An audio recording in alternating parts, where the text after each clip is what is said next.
Good morning and welcome to our second annual Leadership and Multifaith Symposium. My name is Deanna Womack, and I'm a faculty member at Emory University's Candler School of Theology, and also the director for the Leadership and Multifaith program, or LAMP.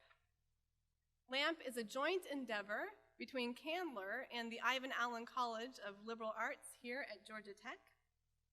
And it's made possible through the generous support of H. Bruce McEver, the Foundation for Religious Literacy, and the Arthur Vining Davis Foundations. LAMP aims to promote multi-faith understanding and moral leadership in our religiously plural society.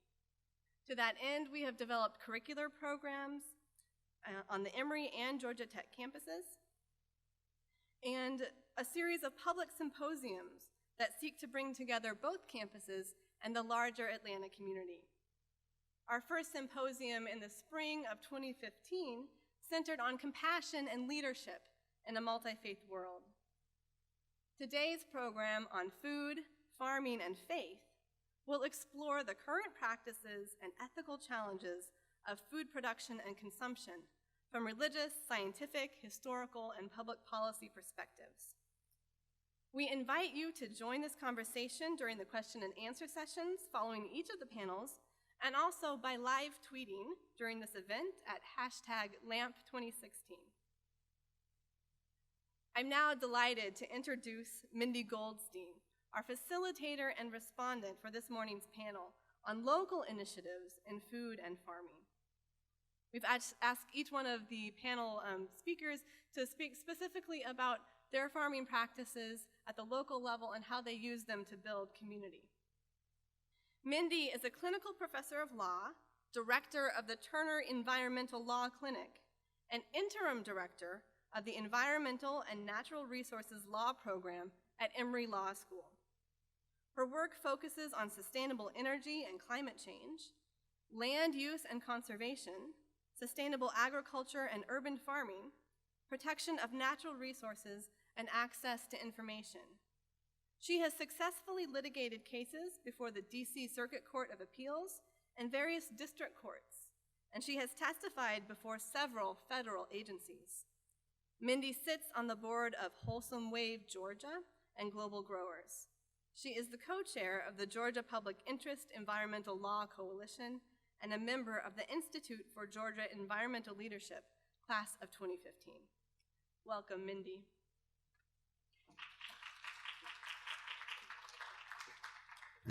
Oh, thank you. Thank you.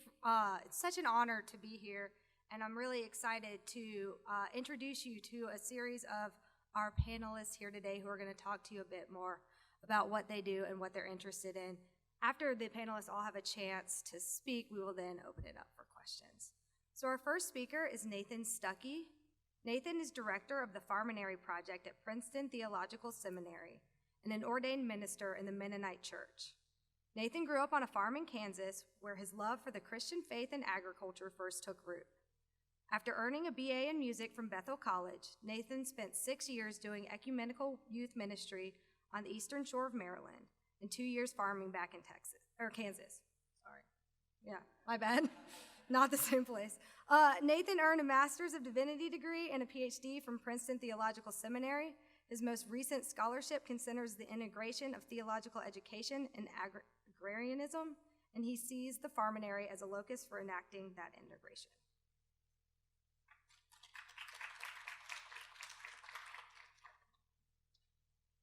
Thank you. Good morning. Again, my name is Nate Stucky, and I serve as director of the Farminary project at Princeton Seminary. Thank you, Mindy. It is a great privilege to be here. I will describe the Farminary in a bit more detail in a moment, but first I want to outline the content of my presentation. I want to focus my remarks here on a principle that lies at the heart of any healthy ecosystem, namely that life and death relate interdependently. I want to connect this principle to the formation of vibrant community that is emerging at the Farminary. My main idea is this: community forms vibrantly through the Farminary because it provides a space where the interconnectedness of life and death is unveiled, where the telos of that interconnectedness can be evaluated and where the community is invited into a more honest and faithful participation in that interconnectedness. More colloquially, the Farminary challenges us to own up to the fact that the quality of our common life, our community, depends on our relationship with death. This sounds more morbid than it is. To state my thesis a third way, I'm asking, and the Farminary helps me ask, if it might be the case that a more honest relationship with death leads to a more vibrant life and more vibrant community. To illustrate this, I want to make three moves in the remainder of my time. First, I want to briefly describe the Farminary. Second, I want to tell a story of community formation vis-a-vis the Farminary. And third, I want to link the interconnectedness of life and death to a definition of community that is informed both by agrarianism and the Christian theological tradition. As a side note, I approach the question of community formation and agriculture at the Farminary as a Christian practical theologian and as a Christian theological educator. My hope in transparently communicating the influence and the importance of the Christian theological tradition on my work is that such transparency opens rather than closes dialogue with colleagues and coworkers in other faith traditions. The idea, it seems to me, is ecological. Diversity enhances rather than threatens our vitality. Now for those three aforementioned moves. First, a brief description of the Farminary. The Farminary is a new project at Princeton Seminary that integrates theological education with small-scale regenerative agriculture. It grows from the conviction that the skills and proficiencies of an adept agrarian broadly overlap with the skills and proficiencies of a good church leader or world leader. Both the adept agrarian and the adept church leader know how to pay attention to seasons, know how to tend life, know how to persevere through failure. They know how to plan. They know how to exercise patience. They know how to hold in reverence the interconnectedness of life and death. The main locus of our integration of theological education and agriculture is a 21-acre seminary-owned farm that is located about 2 miles from the main seminary campus. The farm includes a pond, a number of outbuildings, some woods, some overgrown Christmas trees, and some open fields. Just 1 year ago, I taught the first ever seminary course at the farm. In order to avoid the dead of winter and get in our requisite contact hours, the class met in six-hour blocks after the spring reading week. The 6-hour blocks were divided into an hour of small group discussion, 2 hours of gardening, a potluck meal, and another 2 hours that looked a lot like classroom time but took place in a cinder block barn on the farm. The premise of the course was that agrarian thought and practice helps us think and rethink how church leaders teach Scripture in faith communities. Each week we held up agrarian literature and practice next to the categories of educational philosophy, and we asked how agrarianism might influence education. For example, how does agrarianism's understanding that a healthy ecosystem is biodiverse contribute to one's understanding of a healthy congregation?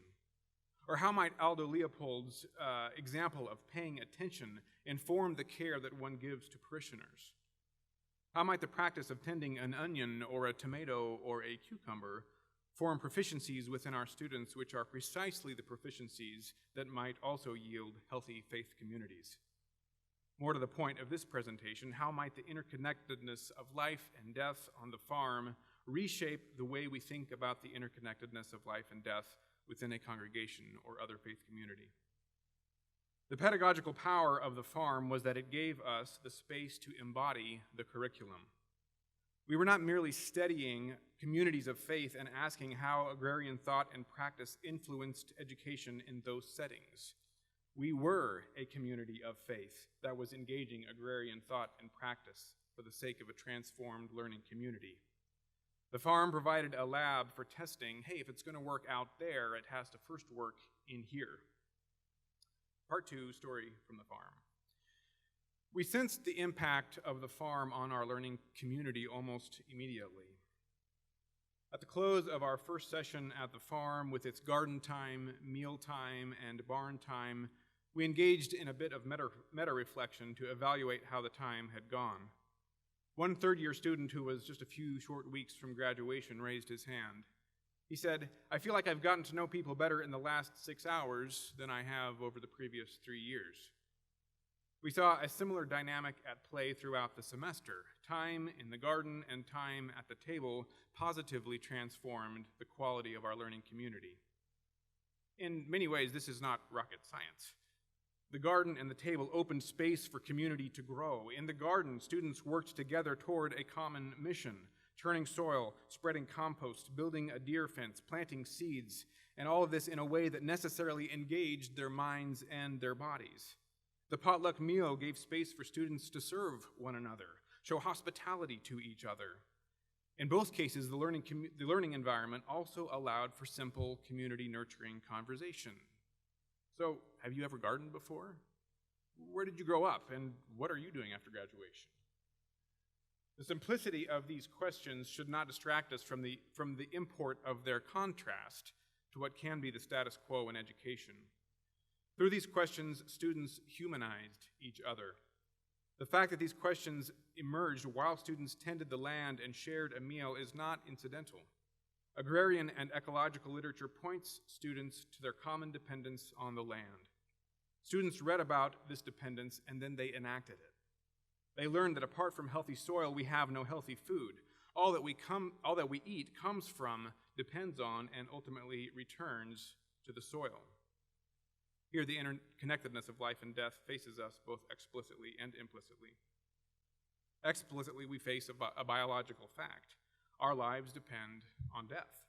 To paraphrase Professor Norman Wurzba, who I saw out there is going to be somewhere close by somewhere soon, he says, in order for us to eat, countless other beings, both seen and unseen, must die. Implicitly, education and formation in this context challenges some functionally dominant understandings regarding educational philosophy. Shared work in the garden and shared meals at the table challenged industrial and consumer models of education. The idea of student as mere producer of papers or degrees or achievements or honors. The idea of student as mere consumer of ideas, texts, theories, etc., passed away. Teacher as mere imparter of information passed away. In the terms of this presentation, we sought and continue to seek the death of the image of student as autonomous learner, and in its place we seek the vitality of student as interdependent learner and therefore member of a learning community. This, of course, raises an all-important question.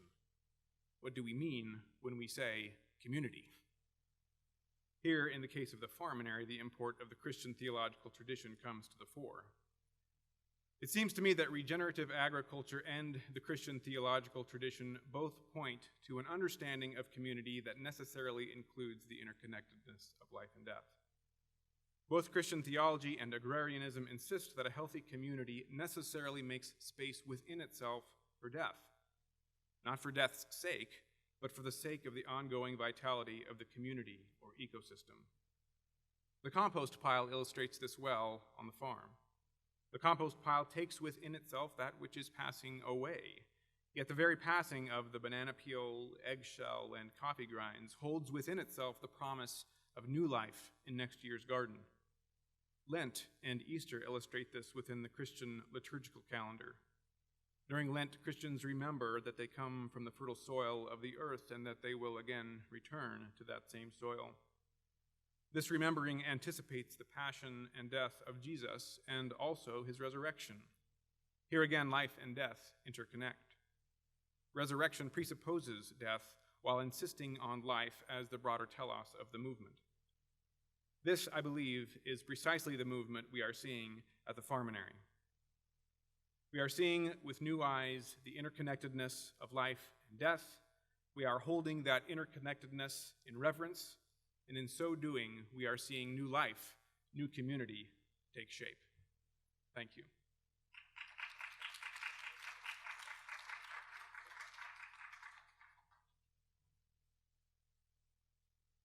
With this? Oh, there it goes.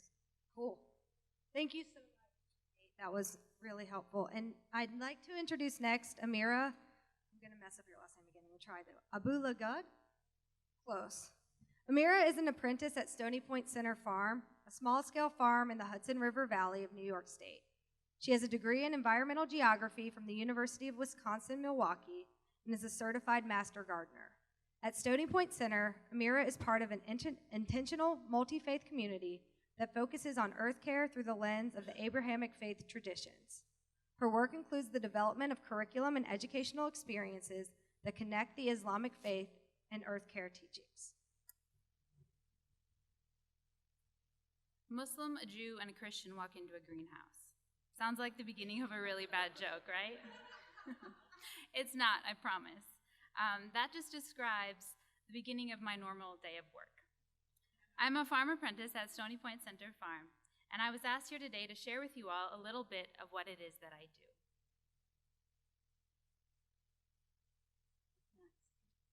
Stony Point is a conference and retreat center that is home to the Community of Living Traditions, a multi-faith intentional community committed to the work of social justice, nonviolence, and earth care practices.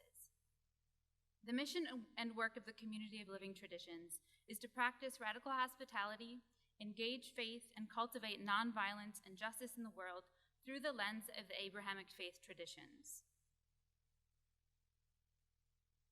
That mission comes to life in the work each community member does as we assist in running a conference center.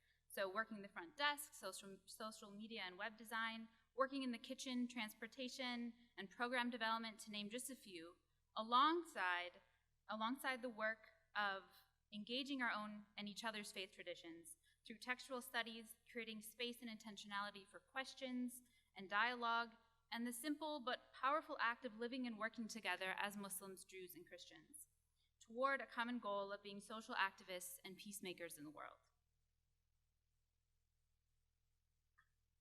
On the 35-acre suburban property of the conference center, you'll find a network of gardens that makes up a small-scale farm, consisting of 18 chickens and an acre of land in food production, producing over 10,000 pounds of food last year.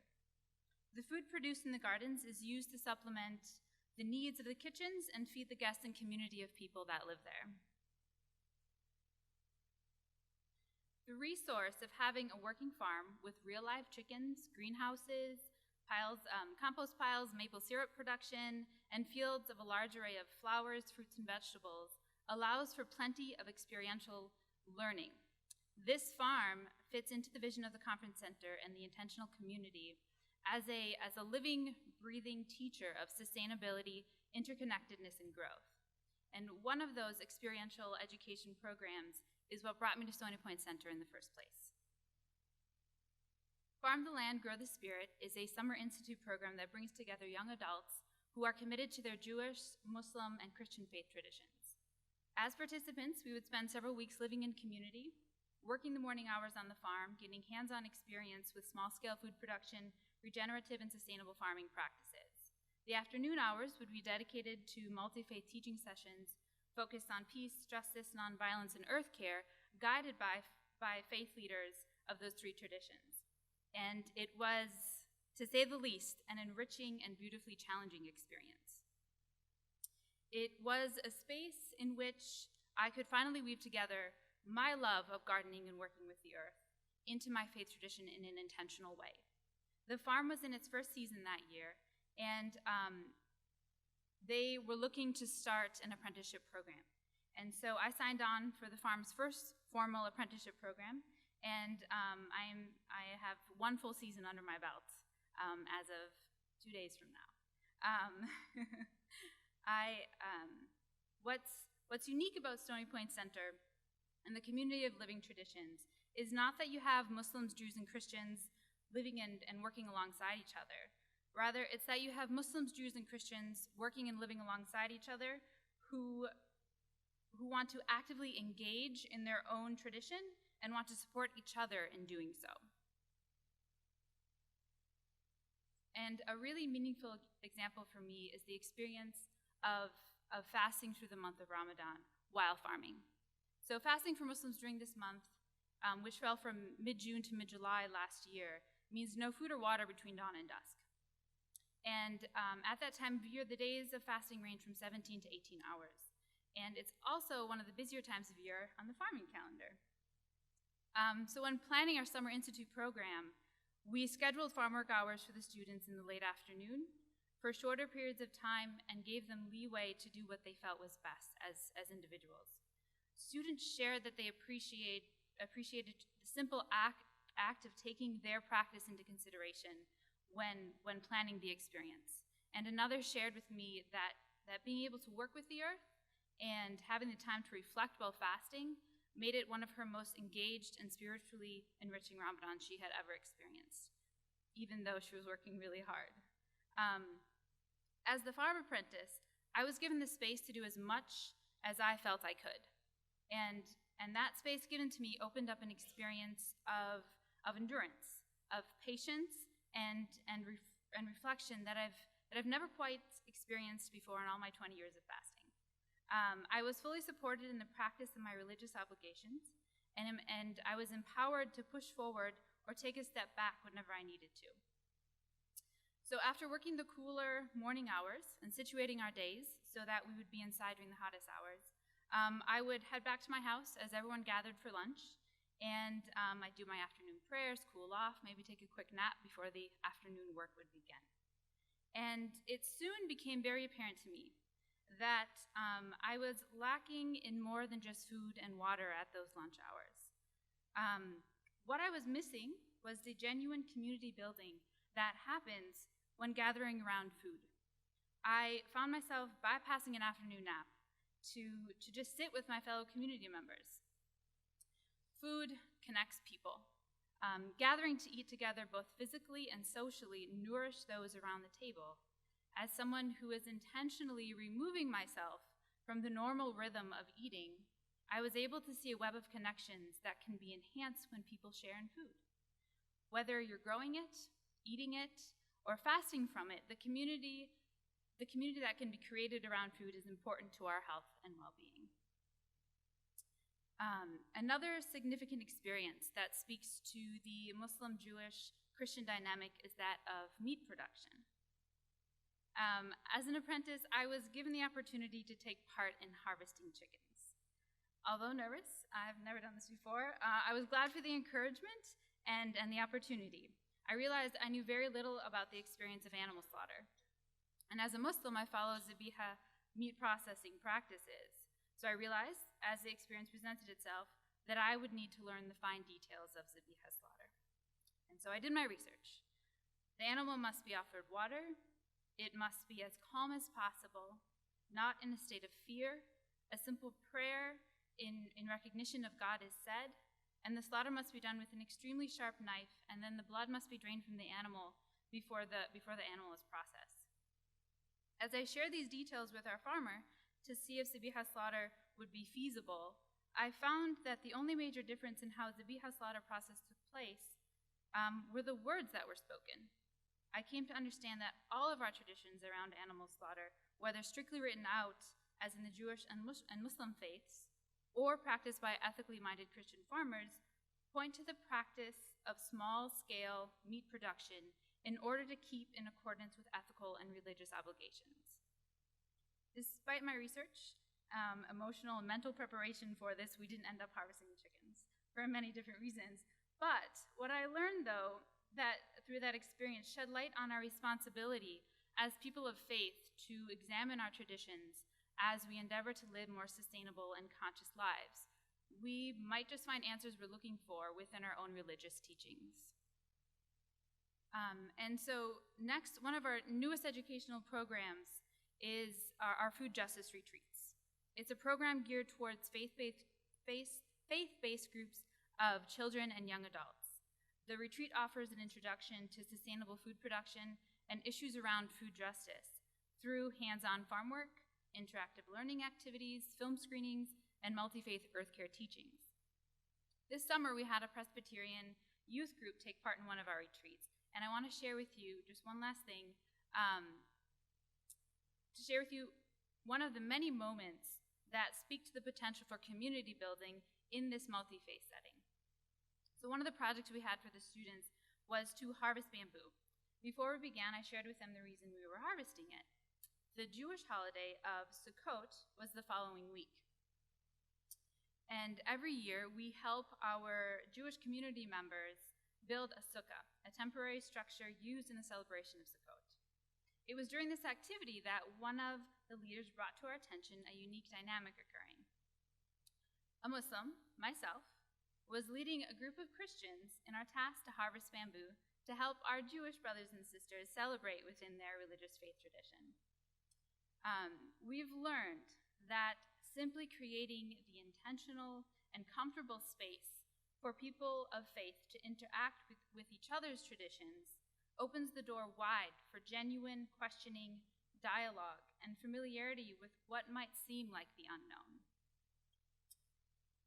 So not only do I get a chance to walk into a greenhouse with these farmers every morning, but we as a community have the opportunity to walk alongside each other in our attempts to live out our faith traditions and broaden our understanding of each other's, all while getting our hands nice and dirty planting new seeds in the soil. Thank you very much.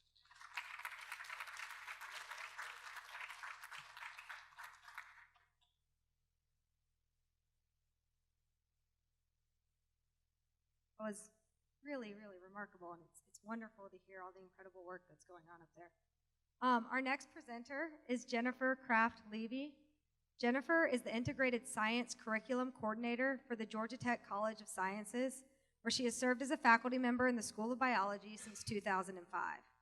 She grew up in Decatur and earned her BS from Georgia Tech in 1995 and a PhD from Emory in 2001. She is the director of the Georgia Tech Urban Honeybee Project, an interdisciplinary educational initiative with the goal of recruiting and retaining students in STEM careers through the study of how urban habitats affect honeybee health and how technology can be used to study bees. Thanks.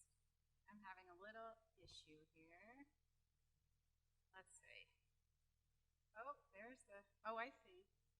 Problem is, well, this is the,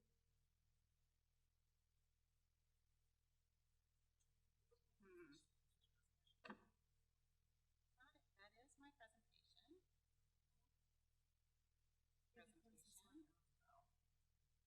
I know, the cursor is on the wrong screen.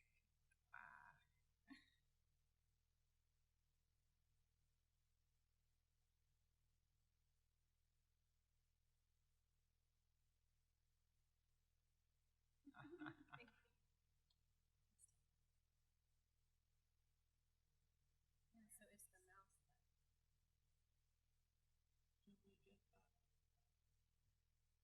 Oh, there it is.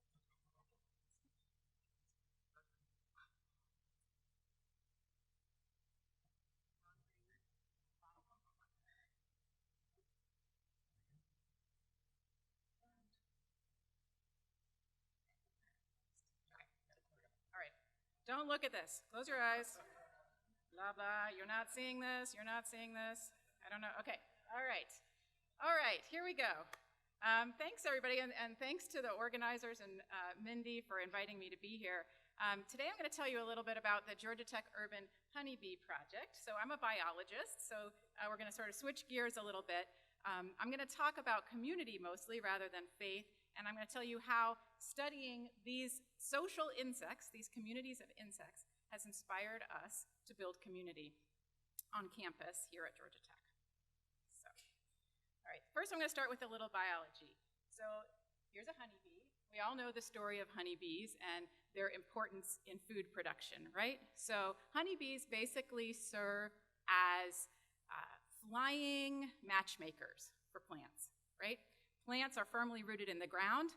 They can't walk over to their neighbors and say, want to go on a date? That's just impossible. But bees, as they go around and collect nectar and pollen to consume, also pick up pollen granules from the male parts of one plant, deposit them on the female parts of other plants, and seeds form, and fruit forms around that seed, and it produces food for us, right? About 1/3 of all the food we eat, 1 in 3 bites of food, comes from this process, from bee pollination. So by the time the fruit forms, of course, the bees are long gone. When a bee leaves a flower, it returns back to its hive and starts telling its sisters about the floral resources that it's found. So the bees do this using a symbolic language called the waggle dance, where they communicate not only the location of a floral resource, but also the quality, not unlike Yelp. Yeah? Right.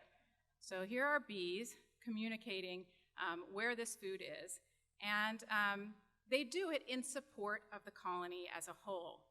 So these bees are sisters. 95 to 99% of the bees in any given colony are made up of sterile female worker bees. And all of the work they do, from foraging for food to being corpse bearers, removing the dead from their hives, to building the comb, to caring for the young, is all done in support of the colony as a whole. These workers themselves don't reproduce, but their mother, the queen bee, does. And in biology, just as I imagine in theology as well, we define this as altruism. And there are all kinds of interesting biological laws that have to do with altruism. Okay, so that's some basic bee biology. We know that bees are important, but we also know that bees are threatened. This was the New York Times headline from Friday in advance of a report that was released by the UN stating that up to 40% of pollinator species are threatened with extinction. So honeybees are not native to North America. There are, however, 4,000 other species of bees that are native to North America, and many of them, like bumblebees and orchid bees, blueberry bees, sweat bees, carpenter bees, these are excellent pollinators, and they're important for pollination of a lot of our crops. And so it doesn't matter how many honeybee colonies we can produce, there are still going to be other bee species that are threatened by a variety of different insults. One of those insults is disease. Okay, so honeybees in the US, well, and around the world for that matter, are suffering primarily from a terrible parasitic mite called the Varroa destructor mite. And this mite, it feeds on developing bees, the pupal form of the bee, and spreads viruses when it does so. This is an image of a bee, an adult bee that has emerged with deformed wing virus. So the mite spreads the virus to the bee. When it emerges as an adult, it cannot fly, and it cannot support the health of the colony. This is exactly analogous to a human disease, Zika virus, right? So that's been in the news a lot. Exactly the same mechanism. You have a parasite, a mosquito, takes a meal from a human, transmits a virus to a developing fetus in that mother, and then the baby is born, perhaps with the scientific link is not completely there yet, but it's possible that it could be causing microcephaly. The next insult for bees is toxins in the environment. Pesticides mostly, right? And it's not without irony that increased pesticide usage this season might be a real factor as people are trying to control the mosquitoes that spread the Zika virus. And finally, bees face threats from habitat loss. So on the left, we have a Google Maps image of South Georgia, Moultrie, Georgia, where most of the bees in the eastern US come from, and where our bees came from. And the image on the right is downtown Atlanta. The stars are hives here at Georgia Tech on the Clough Commons building and at the historic West Side Gardens. So you can see, just visually, that the habitats are different. South Georgia, we have beautiful fields full of flowers for the bees to find nectar and pollen, trees for the bees to make nests in, and in urban areas, we just don't know what the effects are going to be on bee nutrition and nest sites. And how do we find the answers to these questions? How do we solve these problems that are threatening our food supply?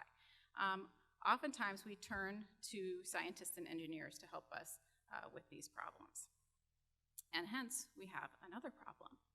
Okay, so I'm in the business of educating STEM students, science, technology, engineering, and math students. And the number of jobs available to graduates of STEM programs is increasing every year. We have lots of jobs available, lots of problems for these students to solve. But unfortunately, students are leaving STEM majors at rates of up to 40%. And the problem is worse if you look at representation by women and minorities in STEM. Women and minorities are grossly underrepresented in STEM fields. So, as an educator, how do we go about increasing the number of STEM graduates? It can be done by retaining STEM majors. It can also be done by recruiting more students into STEM majors to begin with, right? So the problem begins before college, of course. At Georgia Tech, what we're doing is trying to address this issue by providing an authentic, important, relevant ecological problem for students to solve in the context of their own disciplines. And we have beehives on the roof. We started with beehives on the roof of our undergraduate learning commons building, the Clough Commons. And even in advance of getting bees on the roof, we had a community forum of students, faculty, and staff from all different departments who were interested in bees. So here's some photos from our beehive installation day. Almost immediately, you saw Georgia Tech students doing things that Georgia Tech students don't normally do. So here we have one of my students harvesting honey. We harvest honey and bottle it and sell it at a local farmer's market on campus. We are building hives, we're collecting swarms, we're planting seeds. We're starting to look sort of like bees. We have students doing research, evaluating the effects of urban habitats on bees in terms of accumulation of toxins in honey. This student produced a beeline map analogous to the Beltline, some corridors through Atlanta these are good sites for conservation that might allow bees to travel through the area. We have students developing technologies to study bees. We have outreach to the community. So our volunteers recognize the importance of reaching students before they get to college. And so from the earliest children in elementary school through middle school, even hosting high school students in projects about bees, and high school teachers in developing curricular materials relating to bees.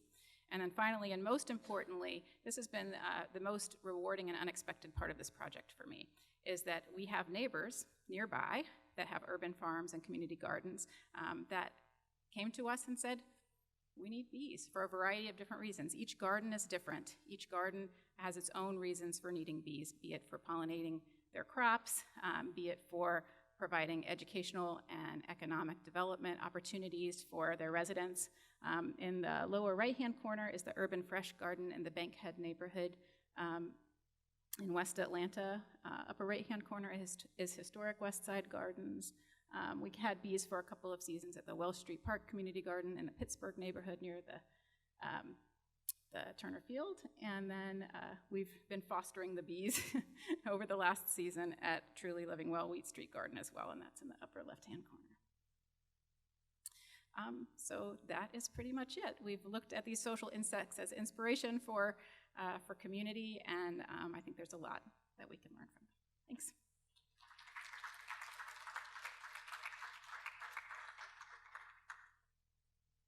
Tried to be on this side of the room, change it up a little bit. For our final two speakers, I'm pleased to introduce Carl DiSalvo.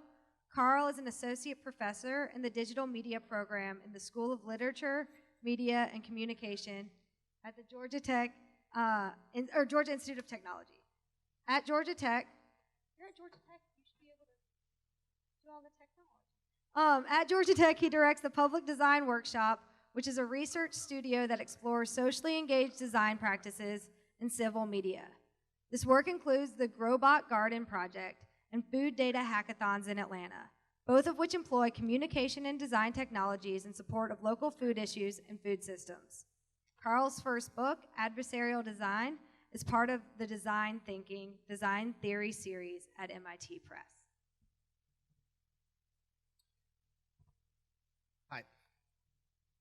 So thanks for the introduction, and thank you for inviting me here today.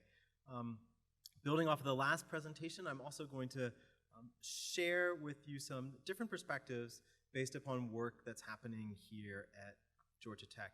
And rather than talking about education in particular, what I want to do is share with you a project today that's an ongoing project that we've been doing with collaborators in Atlanta that really has one primary goal, which I'll repeat probably at least 3 times, which is the question about how do we model a kind of critical and engaged research that looks at foodways at a technology institute, but does it in a way that takes seriously the alternative foodways that might be presented to us, and questions and provides answers to ways in thinking differently about foodways and food systems and the role that technology might play in that as a research institute.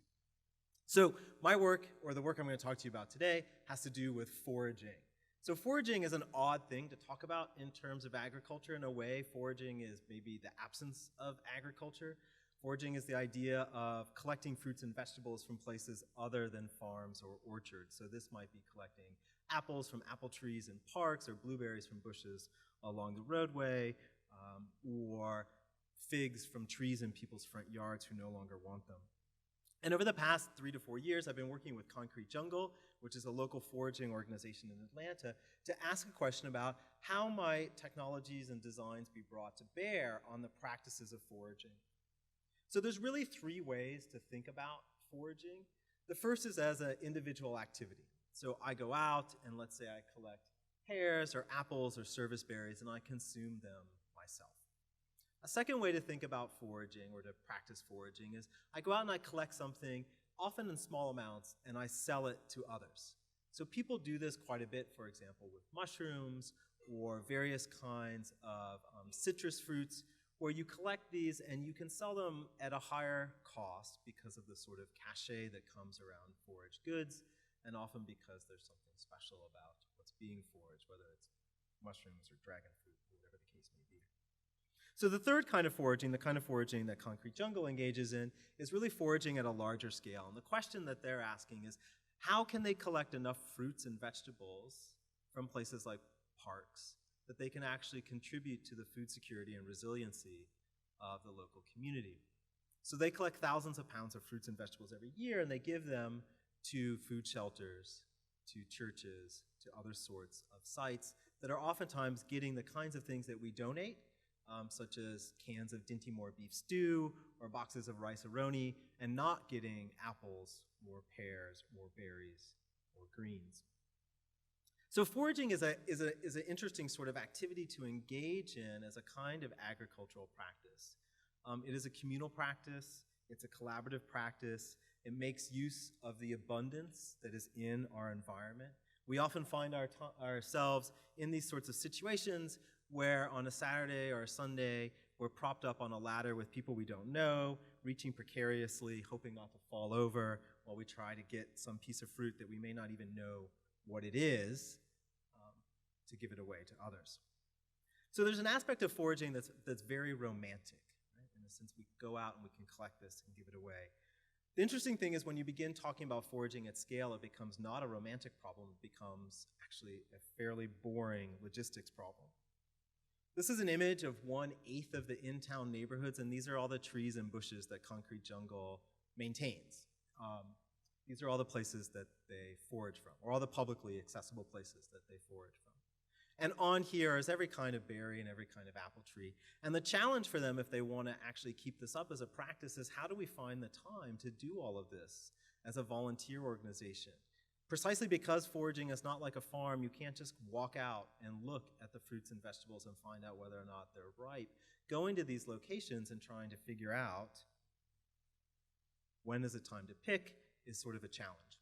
So over the last several years, we've been engaged in a series of projects that say, how do we take seriously this notion of these kind of creative foodways? How do we think about the ways in which technologies that are being developed for industrial scale agriculture might be rethought, redesigned, and repracticed at this scale of smaller scale sort of alternative agricultures?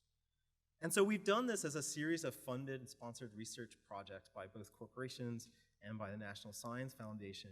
Again, with this idea of saying, this is a site to take seriously. There's real research that can go on here. So some of the research has been useful, and some of it has been ridiculous. One of our more ridiculous ideas was thinking about using drones for remote fruit sensing in and around the city of Atlanta. Drones actually work really great. You can send the drone out, and it can see a piece of fruit on a tree, and it can actually tell the relative size of that. But due to existing regulations, our drone project was quite literally grounded. So we've gone on from drones to thinking about, well, if we can't do this, what are ways that we might build really inexpensive, low-cost sensors that can go in an apple tree or a pear tree, again with the idea of letting the folks at Concrete Jungle know, hey, this tree is ready to be picked, you should organize a pick around it and send people out at the right time. And so working together with them, we've developed these sensor packages that are very inexpensive, cost relatively cheap to make, relatively robust, and then working together with Concrete Jungle, actually going out into the field with our colleagues, like this is Craig Durkin here from Concrete Jungle, climbing into a pear tree over in Lake Claire, and strapping these sorts of sensors onto trees to begin to take measurements, in this case, measurements of when the branch is bending, and looking and saying, can we use that as a cue for knowing when the fruit is ripe, but actually engaging the foragers themselves as research partners, as exploring how do we begin to think about taking seriously this practice of fruit monitoring, putting things in trees and letting them sit there over the course of the summer. We've begun to develop some some technical innovations that some people in engineering of all places are taking seriously.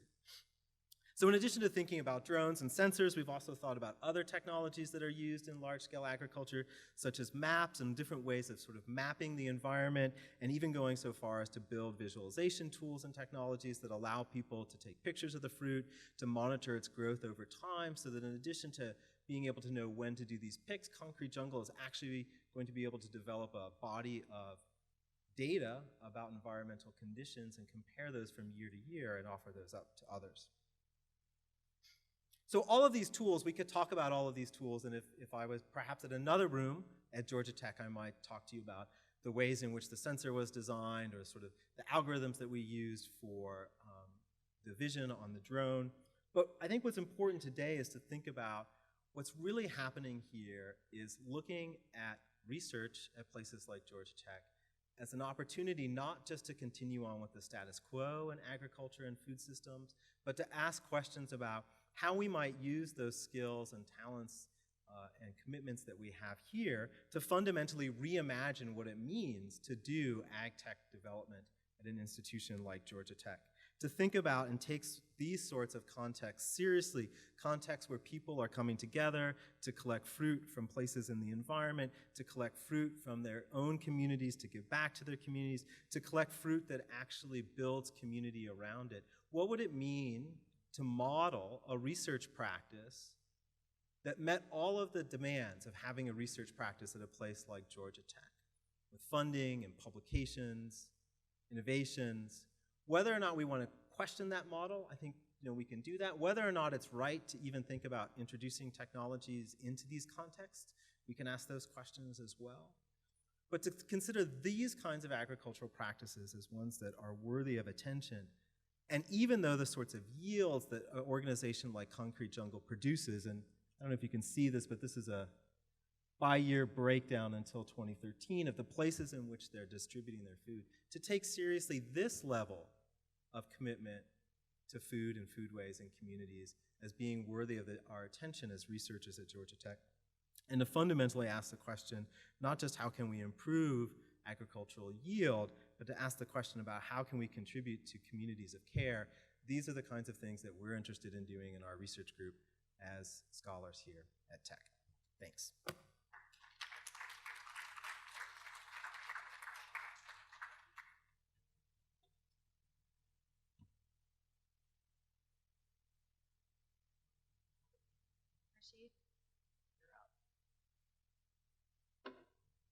I'd like to introduce our final panelist for today, Rashid Nuri. Rashid is the founder and CEO of Truly Living Well Center for Natural Urban Agriculture. In his 40 years of global food growing experience, Rashid has observed local food economies around the world while managing public, private, and community-based food and agriculture businesses in over 35 countries. His work has included management of the 13,000-acre Nation of Islam farm in the state of Georgia, and national service as a deputy administrator in the U.S. Department of Agriculture and senior advisor in the Department of Commerce. Rashid is a board member of Georgia Organics, the Atlanta Local Food Initiative, and the Urban Food Abundance Movement. It's quite a resume, Rashid. He is also one of the people who's helped get me started in this work. So it's truly an honor to introduce him. Greetings, everybody. God's peace be unto all of you. It's really amazing. It's not often get to talk before a group and actually be able to speak in faith. And I love it. I mean, here in this room, we've got Christians, Jews, Muslims, Hindus, Buddhists, and that's all I could identify while we were drinking coffee. And asking Deanna, how we should approach this talk, the title is Food, Farming, and Faith.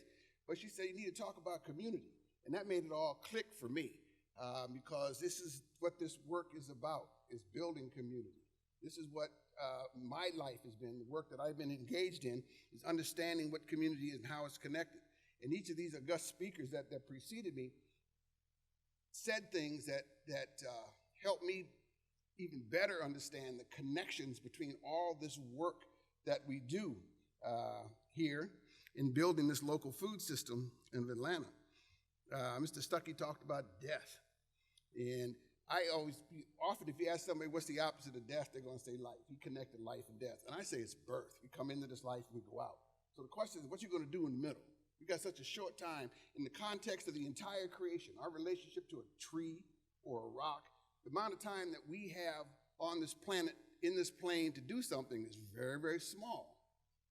So what you're going to do, and I think the work that we engage in is that commitment. It is the way that we demonstrate our faith. Sister talked about the Abrahamic tradition. Moses brought the law, Jesus' spirit, and Muhammad the community. I'm a Muslim. La ilaha illallah. There's only one God. There's only one. Sometimes I love it when I have an atheist that comes out to the farm and says, I don't believe in God. I say, fine, make a tree. I mean, really simple. Make a tree. If you can do that, I'll worship you. So far, I haven't had to do that, which is a great thing.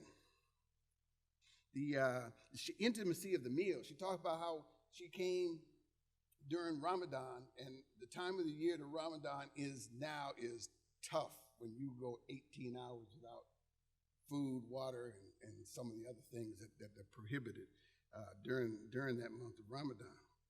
But there is, in my experience, there's nothing more intimate than sharing a meal with somebody. So if you sit down, even if you're mad at someone, if you sit down and have a meal with them, you're going to get to know them a whole lot better. You're going to see them on a very humane level, and that helps to build that community, as she testified. The bees teach us very much about community. They are a community.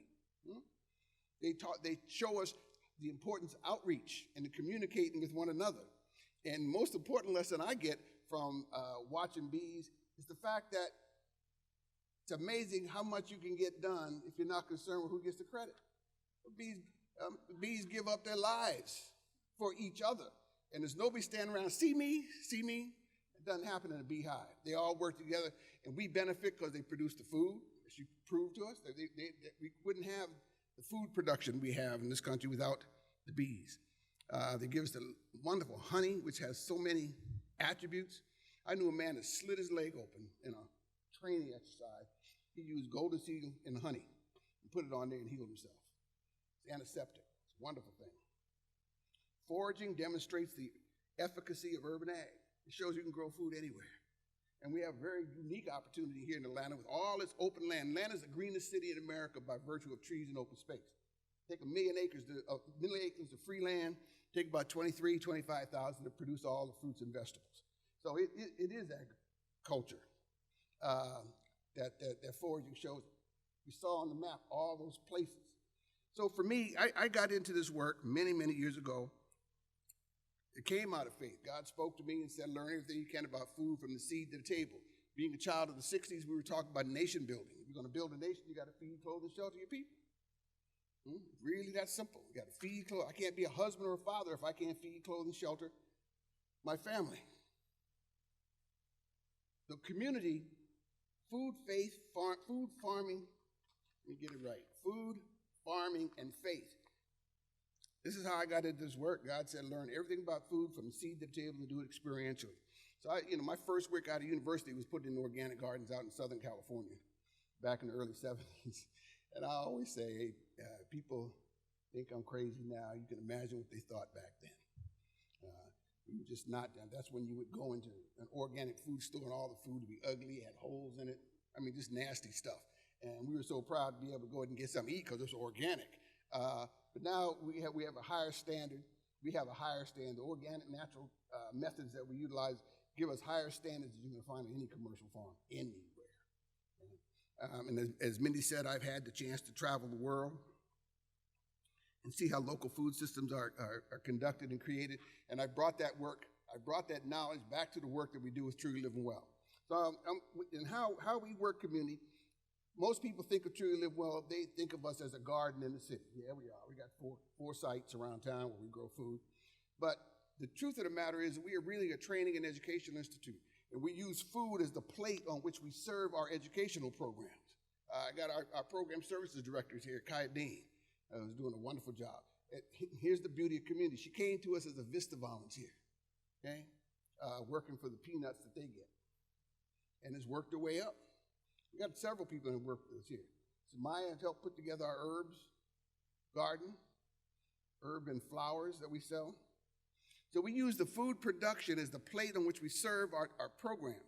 And this last summer, we had 7 sessions of summer camp for the young people, 6 to 14 years old. Get them out there working in the garden.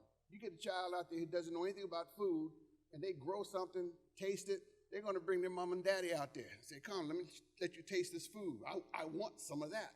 And it's a beautiful thing to say. We have a wonderful woman who's helped develop those programs for us. Amirah, she's been with me, I don't know, 9 years, 8 years. We just started, I heard somebody said this to me the other day and it sounded so good. He says, Rashid, you just started the second decade. You're in the second decade of your work here in Atlanta. I said, wow, that sounds pretty good. We still stand. We began Truly Living Well in the midst of, just before the biggest recession this country's had since the Great Depression, and we're still standing. I take a great deal of pride in that. And it's not me, it's God's grace that has enabled us to do this. It's the timing, being in the right place at the right time, and having the right people doing the right work to make it happen. So that's a blessing for us. We have 5 after-school programs where we're reaching upward of 400 young people a week. We have our training programs that we teach people how. We have a 12-week program, 6-month program. We do a boot camp where folks come in and get practical education in how to grow food in the city, urban agricultural techniques. Everything we teach can be done with a hoe, rake, and a shovel. Okay? And then people go out. We also give them classroom training, entrepreneurial training as a part of the curriculum. We've started 3 food co-ops. We got co-ops over in the community where folks have an average income of $5,000 a year. $5,000 a year. Okay, so these folks don't have food. So we've gotten them with it. They're just about ready to run it themselves. They're getting fresh food out of our gardens. We collaborate with the Atlanta Community Food Bank to get the dry goods. And they're building community within their communities. So all of this is coming together. What else do we do? Those are the principal areas. I spend a lot. Oh, and here's the last thing. I got a minute left. I'm going to tell you, we're moving from downtown. This site we had downtown was too expensive. It was built on the first faith-based low-income housing project in America, the Wheat Street Gardens down there. And over the last 5.5 years that we've been there, we've been able to demonstrate the efficacy of urban agriculture, be able to stand there and say, here we are in the shadow of the downtown skyscraper so people can see what we can do with urban agriculture. It's been a real privilege. But now we're going to move to a new space, and the beauty of it, we're going to own it. And that is the real key for me, is to have a place that'll be ours and nobody can move us.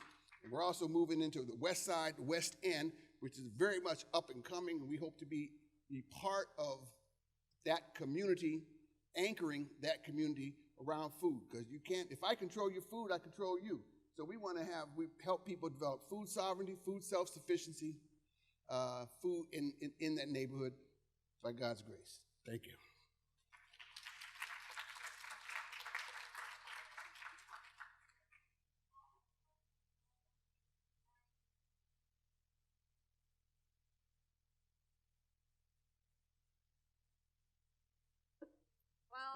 While everyone gets seated, I was going to take a quick moment to talk. For those of you who know me, you know that I love a microphone, and I have spent this whole time wanting to say so many things, but waiting for the right time. And so I wanted to first thank all of you for these incredible talks. I was going to talk for a few minutes about what I heard and what I thought, then call upon a couple people from the audience who are going to give their reflections, and then we'll open it up to you guys for questions and answers. What I was struck by when I listened to all of our panelists today talk was that food means so many different things to so many different people. I heard about it obviously as an opportunity to feed, but also as an opportunity to build faith, as an opportunity to leverage technology, as an opportunity to build communities, and as an opportunity to build a better environment and a better city. And I also heard about food at various different stages of its production. We talked about pollination, growth and harvesting, and then composting and waste that comes at the end of the cycle. And so I was just struck by how many different things food encompasses and how many different ways it touches all of our fields and all of our lives. I am the director of the Turner Environmental Law Clinic at Emory Law School, and one of our initiatives is to represent folks seeking to build sustainable food systems. Our work touches upon things at the national and local level, and I think a lot of what we do is based on what we heard here today. When folks come to me, the first question I ask is there a legal barrier to doing what it is you seek to do? And the second question I ask is there a better policy to help encourage your practices? So at the federal level right now, we are working with FDA and the National Sustainable Agriculture Coalition to help make sure that our food safety laws protect food health and protect the health of people while still encouraging organic and sustainable practices. We are also working on voluntary regulation or voluntary decommissioning of neonicotinoid pesticides, pesticide that has been attributed to the collapse of bees and bee colonies across our country. I am proud to say that Home Depot and Lowe's have voluntarily withdrawn neonics from their shelves, and Emory University became the first university in the country to voluntarily ban neonics on their campuses. Thanks. At the local level, we are working with the city of Atlanta. We helped revise the zoning code first to allow for farmers markets and then to allow for community gardens. We are working on streamlining composting regulations, on encouraging farm-to-school programs within the city of Atlanta, and negotiating food procurement contracts that allow for local food production. And we are also working to decrease barriers to land access for our farmers in and around the city. So all of that is to say that food means a lot of different things to me as well, and I'm honored and excited to talk more about it with all of you. So with that, Peggy, do you want to be the first? Oh, I have a mic if you want it.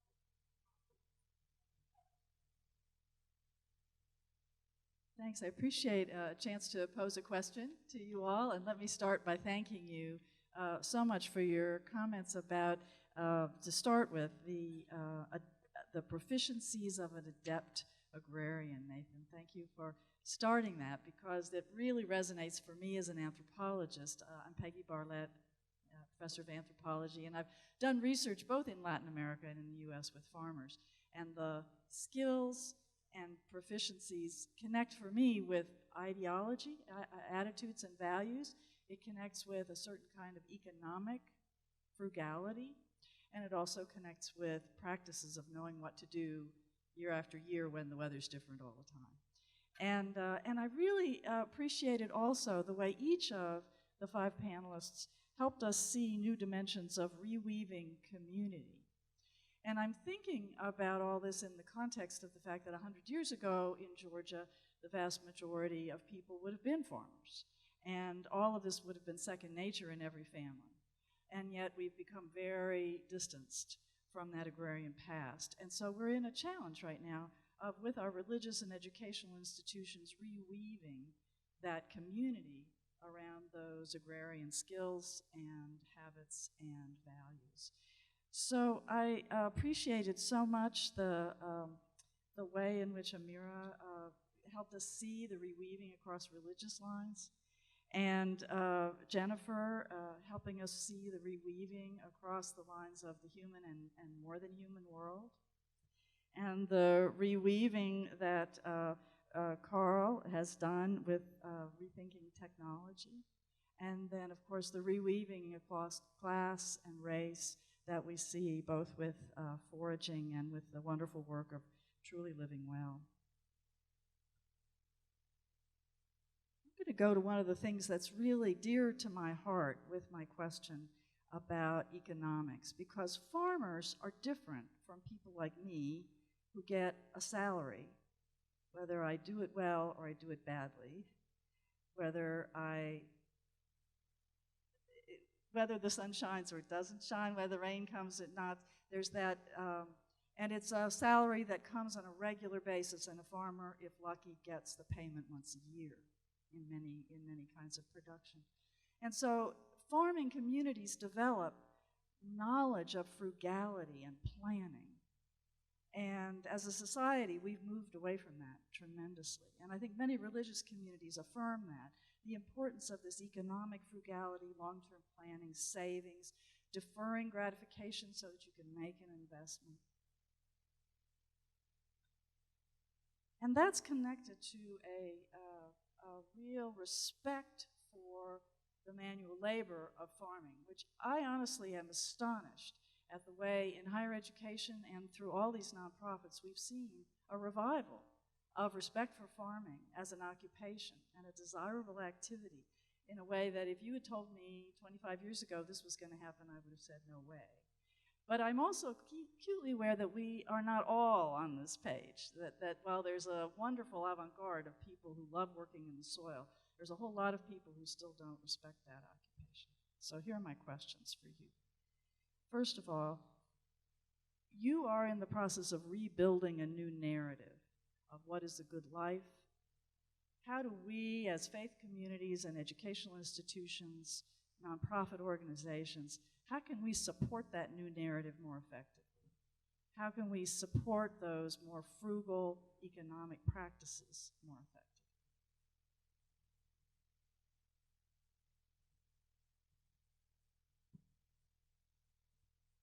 And was to take several questions and then kind of respond to whichever one or several of them resonated most with each individual panelist. Is that kind of the right idea? Yeah. Okay, so our second community respondent is Bobby DeWinter.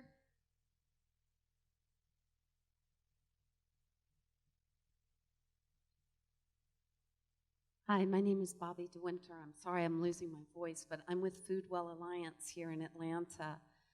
We represent a collective of educators, community organizers, and local food entrepreneurs that all share the same vision to leverage local food to build healthier communities.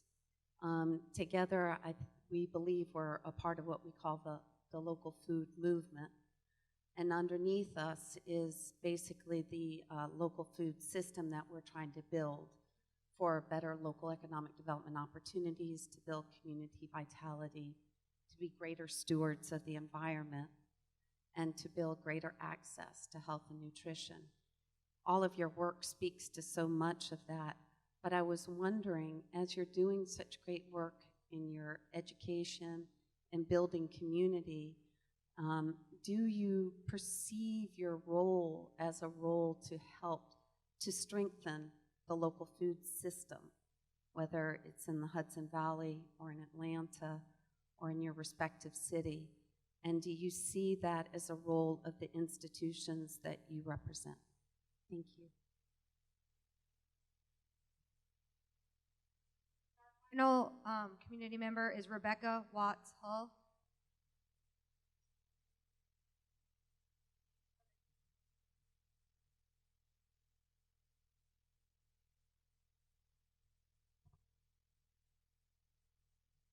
Hi everyone, I'm Rebecca Watts Hull. I'm a PhD student in the School of History and Sociology here at Georgia Tech, and my research focuses on campus sustainability, including food systems and its connection to broader social movements.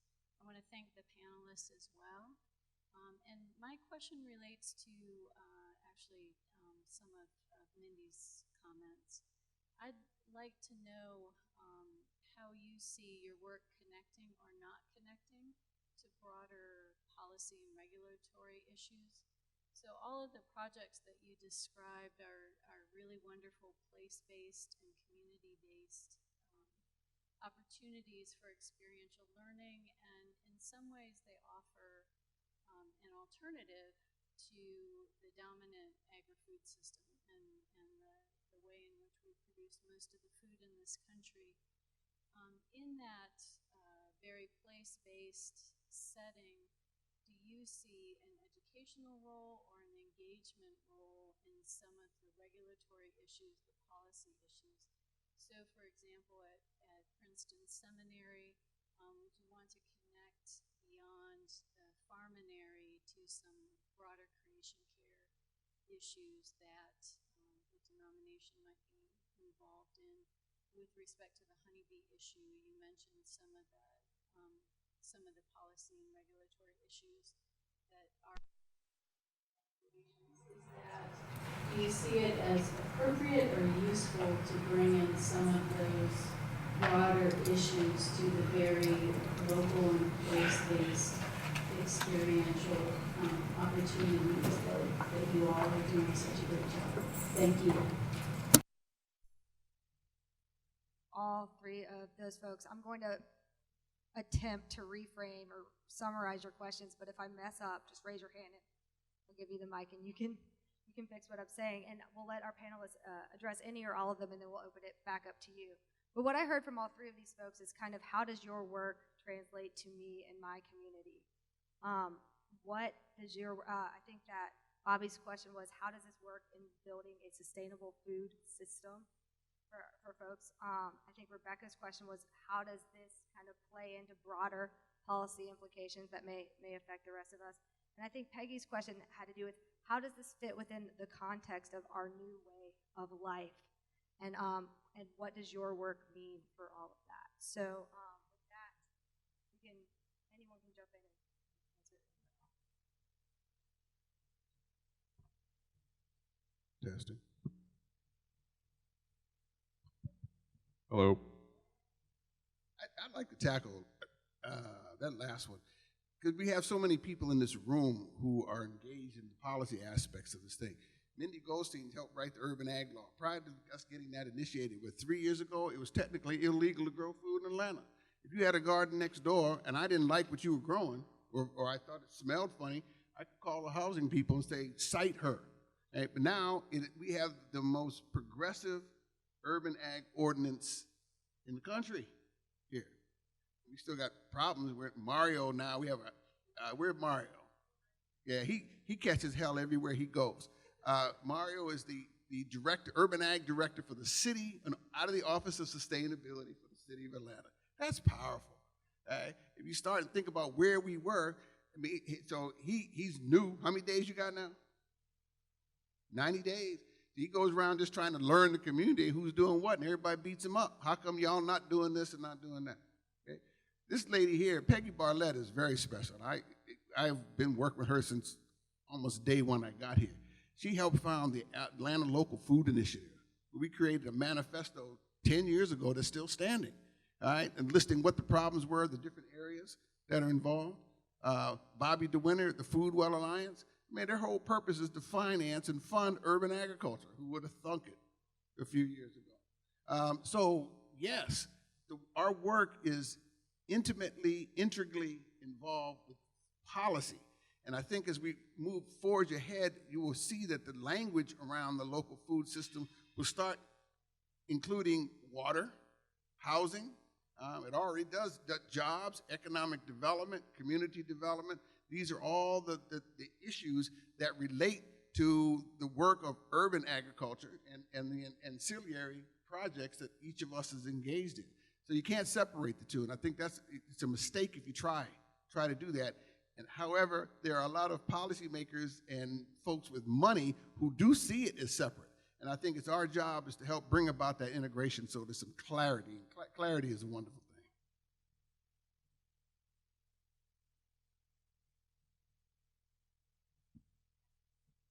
Okay, so So the question about what's the obligation of our institution. So we all come from different types of places, right? And so clearly Georgia Tech is not going to be a major honey producer for the city of Atlanta. That's just not feasible. We're not interested in doing that. But we certainly can advocate for policy in different ways, especially, as a biologist, policy that's based on sound scientific foundations. So I do see that as a role. Yeah, pretty much all. I guess it's mostly in response to Bobby's question, like how is what we're doing contributing to the food system? And we're small scale, right? Like we're really small scale. We're focusing on this one conference center in terms of what we're producing of like tangible production. But I think what's most important when we're talking about our food system is that education aspect of it, and that is connecting people in whatever area you can to the systems, to the system of growing food. Just that basic, yes, we planted this seed, it's going to sprout, we're going to put it in the ground as a transplant, and then you're going to watch it grow and you're going to eat it. And also connecting people, having people recognize the systems that are involved in food production and farmers, food workers, I think is also really important, and that just bringing an awareness starting from a young age, and myself, I am doing lots of learning right now, and I think that is what we're doing. That's how we're contributing to that food system, is through an educational lens, because we have this resource to utilize it as a teacher. So with regards to the institution, I think academic institutions do two things. They do teaching and they do research. They may do a third thing too in terms of engagement as well. But I mean, for me, it really is this idea of how do we begin to shift the focus of what we are doing with the research that happens in academic institutions, so that it looks at these other contexts, which by and large it hasn't looked at for quite a long period of time, if ever. And how do we begin to, if you say the majority of my time as a professor is actually not spent teaching students. I think everyone knows that. Maybe not everyone wants to say it, but the majority of my time is actually spent doing research. So what is it that I am attending to, and what is it that my other colleagues are attending to, and how can we have that play back so that it does contribute to the local food system? Modeling that is an important role for institutions to do, showing that it's possible to do this as legitimate research, and I think in that way contributing back to what the community is. At the same time, I would also say, the thing about tech is that it's increasing its commitment to communities. So we now have a 10-year plan around Serve, Learn, Sustain, which is the major plan that's going to shape undergraduate education over the next decade, that's specifically committed to sustainable communities. We just brought in funding from the Mellon Foundation, part of which is to look at questions about civics. Again, how do you bring these into part of what the experience is at Georgia Tech, and how do you shift what it is as a kind of institution? So we definitely have those commitments, but partially what we also have to do, and I think what we're both doing, Jennifer and I, is trying to say, how do you create examples that other people might be able to take up in their teaching and research? I would just add from the speaking for the whole institution of Princeton Theological Seminary, there's this basic ecological principle that you can't do just one thing.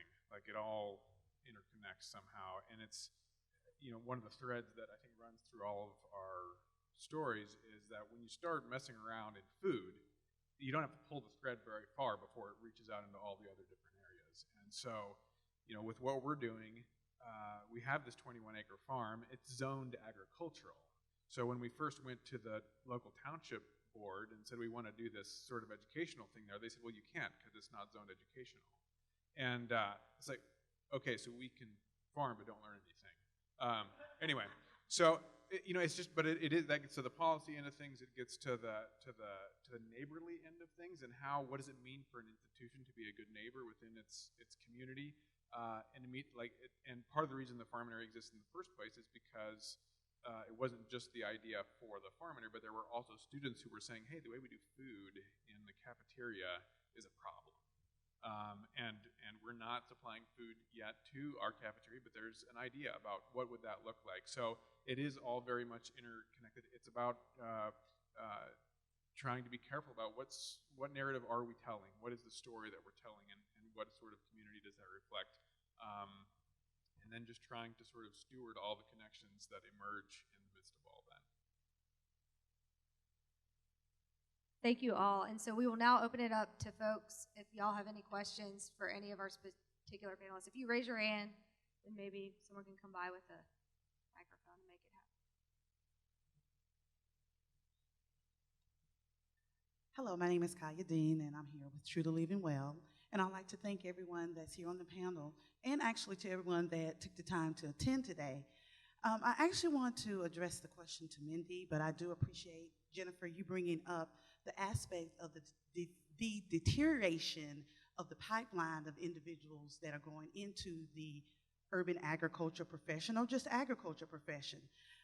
We recently had a meeting with the Department of Agriculture here in Atlanta, and they shared with us the thousands of jobs that are going to be coming available in the next several years, and not having a pipeline of young professionals to go into this profession.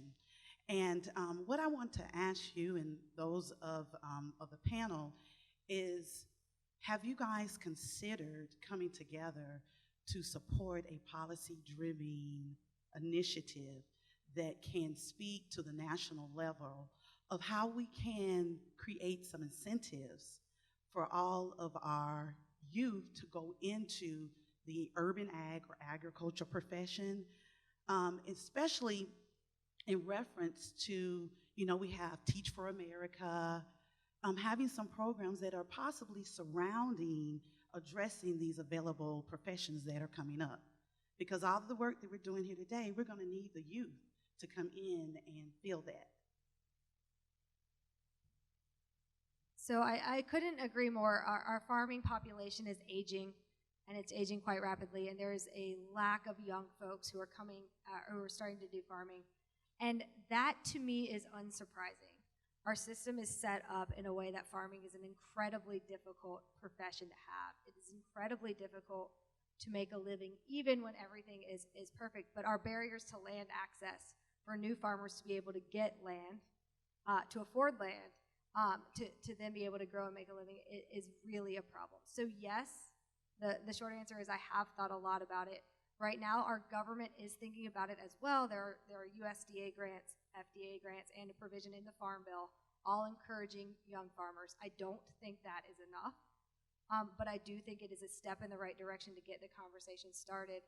There's an organization here in Atlanta called Global Growers that is dedicated and committed to opening an incubator farm. I'm working with them to negotiate the land access agreement and then all the other agreements that go with it. The idea is that on that farm, young farmers, new farmers can get training, can learn to grow on larger pieces of land, and then our hope is to help them negotiate leases or long-term purchase agreements so that they can move out and start to build a food system, to Bobby's point. We can't have a local food system without local farmers, and we need to do a lot more to get there. I can comment a little bit on that. So a lot of the way that the college-based education for farmers has traditionally been done is through land-grant universities, which are primarily located in rural areas. And so, in this state, a lot of the initiatives come through the University of Georgia, which is our land-grant institution. And so if you're trying to reach populations that maybe aren't inclined to go to those schools, we do need to rethink the way the pipeline program is generated. So, yeah. I guess to kind of draw on a personal story, I completely agree with you. And what I would say is, I'm not sure, I don't think that tech is the right institution to do that. But I would say that, and I think that Truly Living Well is the institution in town that is doing that, and you should be commended for that. I will tell you as an example, I have a child who wants to be a farmer. There are dozens of opportunities for her to take STEM education classes over the summer, robots, app development, anything like that. There's exactly one in the entire state of Georgia opportunity for her to do anything with farming or urban ag. And that's at Truly Living Well. Right?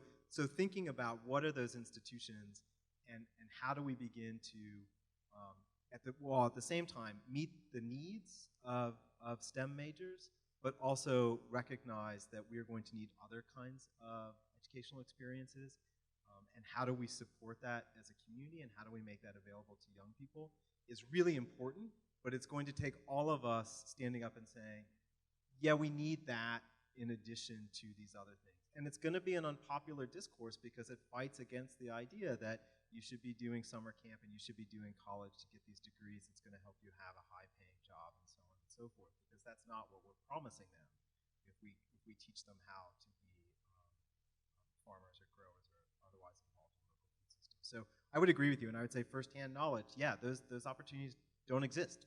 And it's shocking, especially in a state that is as agriculturally focused as this one.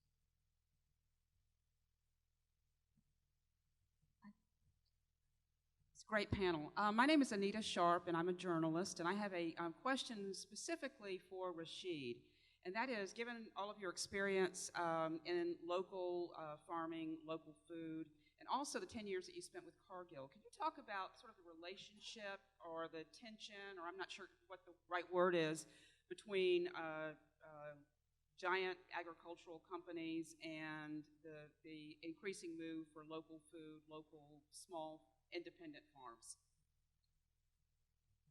Wonderful question. You know, last couple of years, I've come to have difficulty with the term sustainability.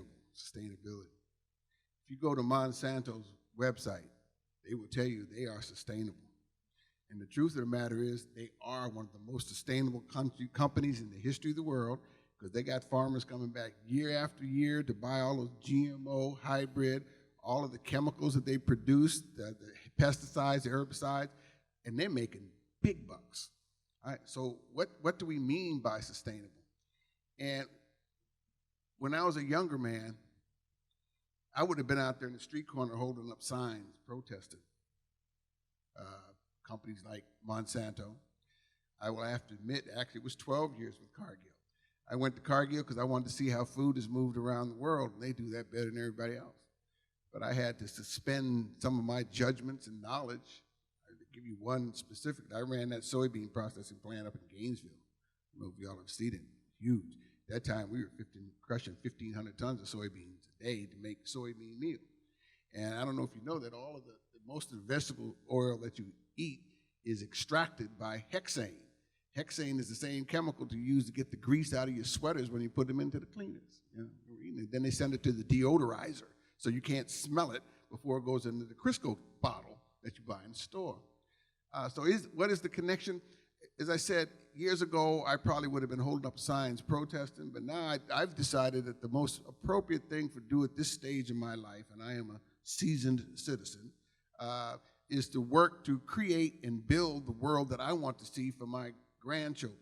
So rather than spending my time protesting what they're doing, let's build what it is that we think needs to be done. And it's not something that's going to happen overnight. Like I said, the very first word, I've done all this stuff. Thank you for the wonderful reading of my resume. But the very first thing I did was put in community gardens. And we had to fight to get that done. This is over 40 years ago. So to stand here today and see the tremendous progress that has happened over time, it's very rewarding.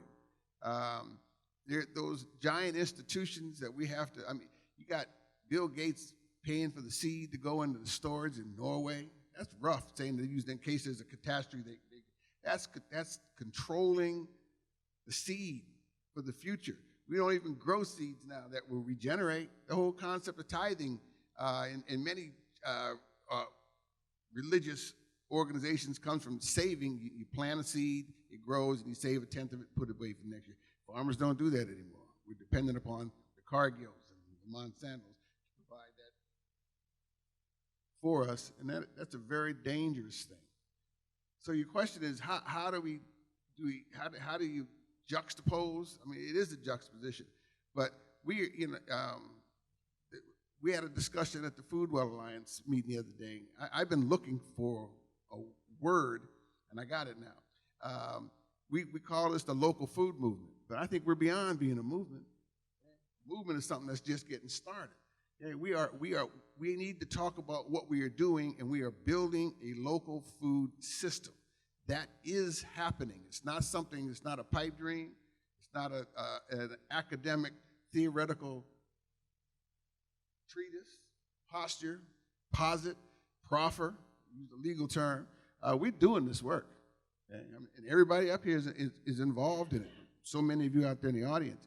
So those big guys, and it's ironic for me, the man who runs Cargill today was my boss in Singapore when I was there for 3 years. He's one of the smartest human beings I've ever met. He's the only man that's ever asked me a question that stopped me dead in my tracks. He was so spot on. I said, wow, I had no idea where that thought came from. So Greg Page is a very bright man. He's built that company. I just happen to not agree with what they do. I don't think that they're contributing to the killing of the planet. And actually not the planet. That's one other thing. People always say we want to save Mother Earth. I'm not even worried about Mother Earth at all. The Earth has been here how many gazillion years? It's going to be here a gazillion years after we're gone. The problem is we don't change our ways, we're going to kill all the human beings. And that's the issue. So that's my answer.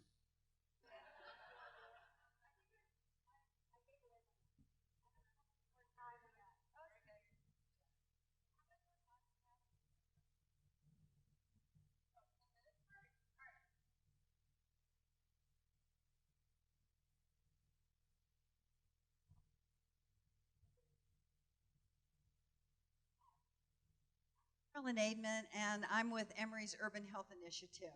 And first, I want to bring greetings to you all from Dr. Charles Moore, our co-director, who's a real hero in that community. He started the Healing Community Center, where people who work in these farms and in our community can come for physical, mental, behavioral health, specialty care, pediatric health care, and we've now expanded into the neighborhood union. So we're really deeply engaged in that community. And 2 weeks ago, Supergiant Food, one of the main grocery stores in the Northwest Atlanta area, was chained shut, which meant our garden was chained shut. And the bank has now let us open it up, and tomorrow we will be moving as many truckloads of dirt, raised beds, all sorts of office supplies over to our new site, which is going to be co-located with Northwest Youth Power, Fulton DFAX, and Grady AC Yancey Clinic. So we're moving to child care, where 3- and 4-year-olds in 2 weeks are going to have their first boot camp, and they're going to learn to grow. And so on the bees, I think the kids could learn to tend the bees, but we're in a place where there's not much blooming. Can the bees come? So we have basic knowledge deficits, number one. And number two, when we look at the social determinants of ill health and we remove poverty, the next one that pops up is transportation. So we have been exploring a community supplemental transportation initiative in the areas you're talking about, and we wonder, are you having the same sorts of concerns about lack of transportation to groceries, laundromat, doctors, dentists, WIC, and is there a way that we could partner to expand our transportation initiative to support the work that all of you are doing? Rashid, I'll take it too. Yes. I think you're absolutely right. One of the things that we have seen over and over again is that food matters for health outcomes. Access to fresh, healthy food means better educational outcomes in the classroom. Students who are hungry or malnourished can't learn or don't learn well. It increases sickness, which in turn increases absenteeism from schools. Again, another problem. And so and there's many, many more. So one of the things we say to folks is get out there, right? Go to your farmers markets and buy local food. And even for those folks who are lucky enough to have a farmers market somewhere in their city, they often can't get there, right? Because even if on a map it looks like it's close, they may be walking through neighborhoods that are unsafe. They may have multiple children, at which point if you're holding little kids' hands, it's a lot harder to hold bags of food. And so we found that transportation to local farmers markets, to opportunities for fresh local food is incredibly important. I sit on the board of an organization called Wholesome Wave Georgia. Their mission is to double the value of food stamps at farmers markets across our state. And one of the things that we're piloting now is transportation programs, because we have found that that folks need help getting to the markets in order to purchase food. So yes, I think that you've absolutely identified a major problem. That's also a problem, I think, with the term food desert that we'll hear a lot of folks say.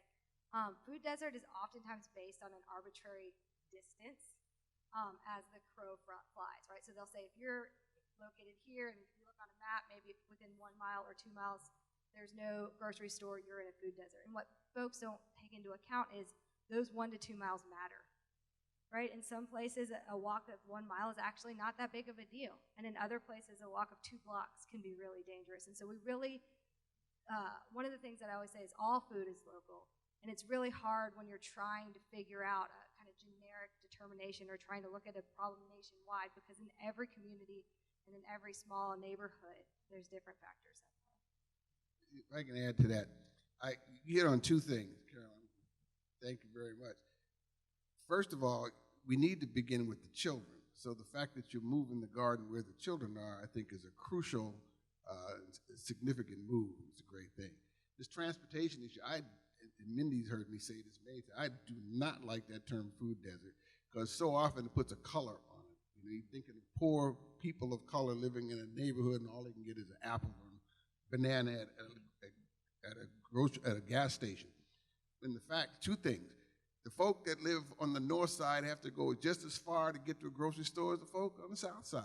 The difference is you can jump in the Lexus or Mercedes, you live up north, but down the south side, you got to take a bus, 2 trains to get to the food. So it's access, it's about economics, it's about education. And again, this is where all the policy issues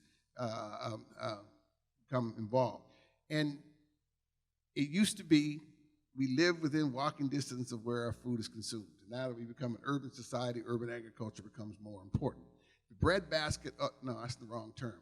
The most significant agricultural producing region in the state of Georgia is Southwest Georgia.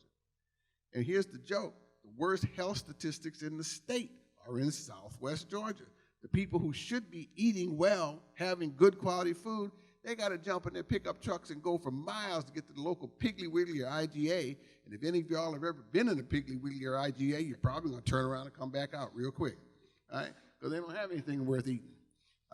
So transportation is a major issue, but what underlies the transportation are economic issues, and how we are going to organize a society so that we're taking care of the least of us. How are we going to build community? And I think what's important to all the work that we're doing is an understanding that quality food must be a right instead of a privilege, all right? And the privilege that people who have wealth and education get good food. They just do. They go hand in hand. Folks that don't, the poor, the uneducated, go hungry. And we've seen this in the food co-ops that we've done. As I said, we have 3 food co-ops, and the average income of the folks there is $5,000 a year. How are you going to live on $5,000? That's hard to think of. But they got to buy food, clothing, transportation, pay their rent, and that's all the money they got. It's rough. One more thing on that is it's not just transportation of the consumers, but also of the farmers themselves and getting that food to market. So that's a big concern. When we kept bees at the Pittsburgh garden, there was a work day with no tools, because there wasn't transportation for those tools to get to the site. So transportation problems come in a lot of forms. I think we have time for one more question.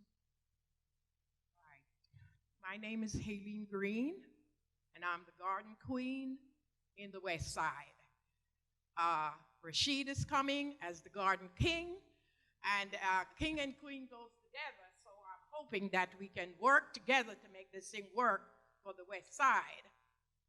One of my main, I won't call it a problem, but it could be a problem right now, is that I noticed that if you don't have a degree behind your name with all the different letters and numbers, you're not so much recognized. I am 72 years old. I have been farming for 5 generations. That means what? I was born as a farmer. I have been to school, college, and everything, universities, for 50 years of my life. But I love farming so much, I never stayed there long enough to graduate to get all those degrees. Now that we have Georgia Tech, Georgia State, and so many universities around Atlanta, I would like for you to recognize the farmers. I coined the phrase, modern day farming is not slavery. It is actually garden therapy. I have a program called Bridging the Gap Between the Seniors and the Youth, Alleviating Poverty Through Sustainability, the one that Rashid doesn't really like too much. And I'm starting in the West End. There are so many farmers in every town and little counties around Atlanta, Georgia, that if we tie a rope and stretch it to each, we all will come in a circle. Very experienced farmers. 2 of the most experienced farmers here is Rashid and the Garden Queen. Now, with all the education that is going around here, what I would request is that all those that have all the degrees comes out to the little farms of the people who were born farmers from slavery down to now, come out to the gardens and educate and get us certified. I don't need any certification because I'm, old and everything, and it doesn't mean much to me anymore. I know how to farm. I teach farming. But if there are people who wants to get certified and degrees, and you cannot go to a regular school, provide, like you say, the transportation, provide money so that we can feed them, because I'll tell you, giving away free food, you make a whole lot of friends. And people will want to come to the gardens and help to grow when you have something to feed them. At that time, you can catch them, if you want to call it a trick. You catch them and you catch their minds and you teach them. And listen, I am building chicken coops right now, storage, greenhouse, boxes, and I am doing it with volunteers. Volunteers for more than one reason, because the government says they need to do community service, so I provide a service for them. So if I could get, like, for instance, the bee person, you from New York, to come down and bring your group, and we all will come together to work together. Believe you me, we won't have to protest Monsanto, because there won't be no Monsanto need around here, because we're going to have a whole lot of gardens going on in West End. I have over 500 students coming next week from as far away as Hawaii, Missouri, Montana, Utah. They just found me on Hands-On Atlanta and requests coming, and as soon as they request, I answer them right back and tell them to come on, because I need them. I don't have money to pay for help. So those volunteers done very well for me. And we could set up a program where the educated, the degree people come around and teach the, what I'm saying, give a course in the science and technology, and then I'll do the earth science, And believe you me, it won't be too long, we will be taking over Georgia.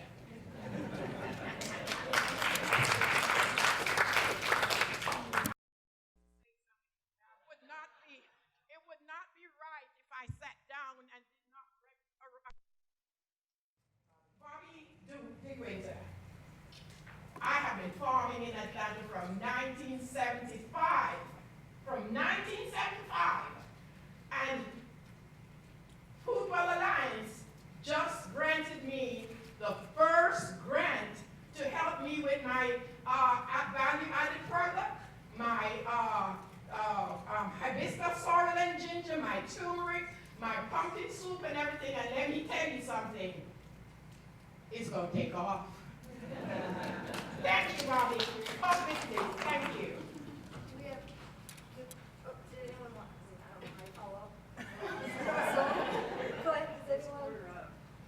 Here is a mic. I guess, do we have time for one more question, Nick? I have a related, if I can, I'm Larry Foster in History and Sociology here at Georgia Tech. This is sort of the subtext of what's been said here too, but as you become more successful, you're also increasingly going to have political pressure against you by the people whose ox you're goring, the large commercial farmers and other powers that be. I'm just interested in, it's all very well and idealistic to talk about this, but then we have to be very strategic also about the political side of it, and how do you manage that? And you've done it, I gather, very successfully here, but I'm most interested in You have to do it very carefully. I'm going to give you one example where it wasn't done carefully. We got in Georgia Organic. I was on the board of Georgia Organic for 7 years, chairman for a few of those. And at one point, we got involved with the work of pastured poultry, and collaborated with a group that wrote a little booklet on the subject. And our board got quite vexed at the staff for the brouhaha that developed because the brochure beat up the chicken industry in Georgia instead of just being positive about pastured poultry. So that dichotomy, that distinction needs to be made. Let's talk about what we're doing, how we're doing it, and why we're doing it. We can't, if we spend time trying to attack those giants, they will crush you, crush us. So we had that experience. So it's a very, there's a line that you don't want to cross because in many instances, some of those very big companies, commercial ag, they can lend some resources to help folk get their work done. And those are the decisions. I got, my good friend Will Allen got, millions of dollars from Walmart. And there's a whole lot of folks that he wanted to share with people. And they said, no, we don't want that Walmart money. Ellen Mott, who's on the board of Georgia Organics, he said maybe tainted money. No, it's Tavi that said that. Maybe tainted money, but it ain't enough. So those are the kind of issues that we have to. So your point is very well taken, sir. Yeah, I would like to add to that you are correct, but the sustainable food lobby is not a small. It may still be kind of a David and Goliath fight, but it's not a small David. And we've seen a lot of kind of incredible successes. The organic movement, I think, is one. The fact that you can find organic products in all of our major stores now, it was not something that some of Big Ag took lightly, and it's growing rapidly. I think you're seeing it again in the debate for GMO labeling, and it's being taken quite seriously, and it's causing waves. Now, whether or not the sustainable ag movement is successful, I still think that you could consider doing yourself a disservice by underselling the strength that you have. But it's important, right, to work within the system and to learn from past mistakes and to build from them. But right now, there is a community desire for healthy, local, and sustainable food, and that's not something that should be discounted.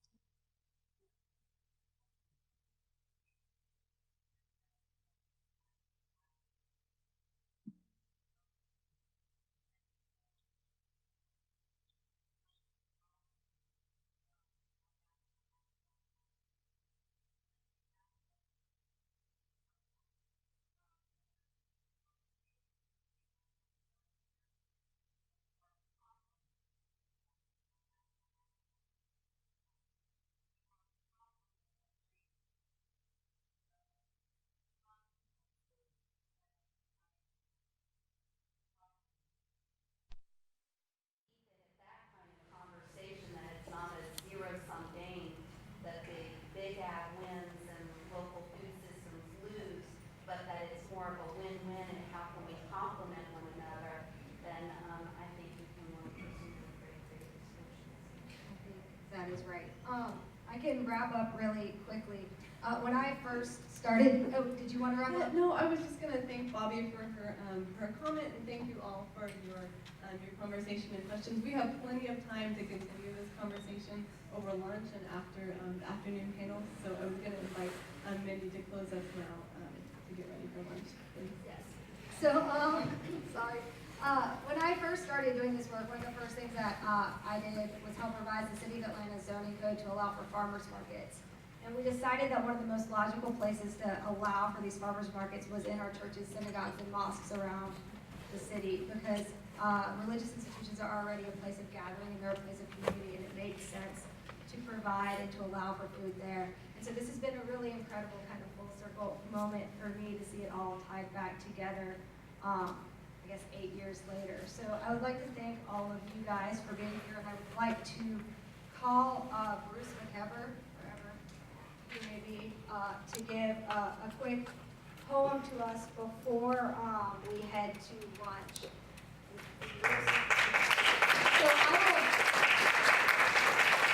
will read Mr. McEver's bio real quickly and then turn it over to you. Bruce McEver is the founder and chairman of Berkshire Capital, a pioneer in the investment management securities industries, and president of the Religious Literary Foundation. Don't read all of it. Are you sure? It's really impressive. I'll read it to all of you later if you want. All you. Anyway, this is the third team at Georgia Tech today. Tom Lux and Travis weren't available, so anyway, I'm here, and I'm really impressed with what's going on in Atlanta in agriculture. My grandfather was a pig farmer in Nebraska. He raised Poland China hogs, and so I won't say I know all about farming, but I've been out there during the summertime, and I have a great appreciation for what farmers do.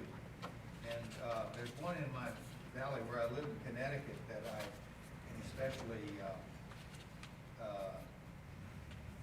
especially admire. And this goes back, I think what we forget is that agriculture, can you all hear me?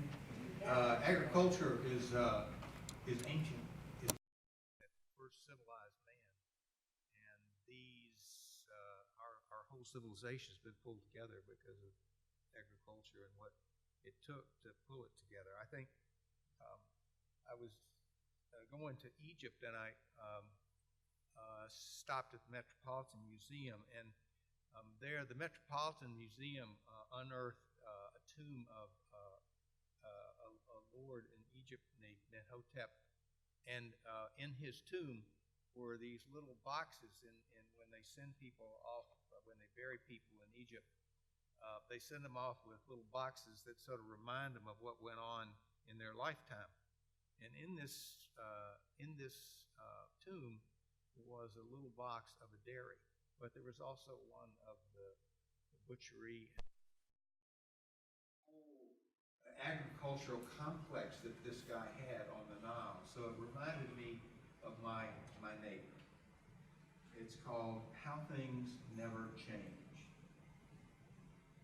In a hieroglyph wooden box, stiff miniature men wearing white kilts and sandals sit tending tiny, exquisitely carved black and white cows, just like the Holsteins along Housatonic at Shady Maple Farm, manned by my mustached neighbor John and his suspendered crew who know all about cows, and slog the losh through mud and manure, spreading its abundance on their fields. They work on unending chores, and for their cows, somehow making ends meet till the day they drop. Like their ancient brothers who tended Nethotep's herd by the Nile 4,000 years ago, they travel together, eternal memory, Ka, from the eternal kingdom, from the middle kingdom. Ka is the memory that travels. I don't know, was I supposed to read one or two, or how many was I supposed to read? What I recommend, rather than my poems, you can get that book, is The Hungry Ear, and that is by Kevin Young, and his poems on food and drink. We should have passed this out for this conference. But I want to read a couple poems out of this. This is called, and one of my favorite things when I come back to Georgia is collards and pulled pork. And so this is the celebration of that. This is Lucille Clifton, who was our poet laureate. I don't know. It's called Cutting Greens. Curling around them, I hold their bodies in obscene embrace, thinking of everything but kinship. Collards and kale, strain against each strange other, away from my kiss-making hand, an iron bed pot. A pot is black. The cutting board is black. My hand, and just for a minute, the greens roll black under the knife, and the kitchen twists dark on its spine. And I taste in my natural appetite the bond of living things everywhere.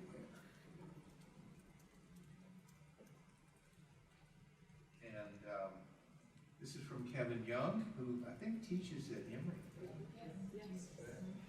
He's a poet out there, and he's the one who put this book together.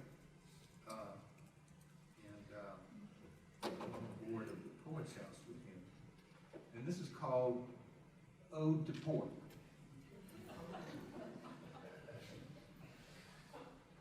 I wouldn't be here without you.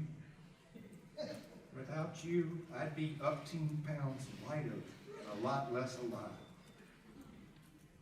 You struck round my ribs even when I treated you like a dog. Dirty, I dare not eat. I know you're the blues because loving you may kill me. But still, you brought me down slow as ham hocks on the stove.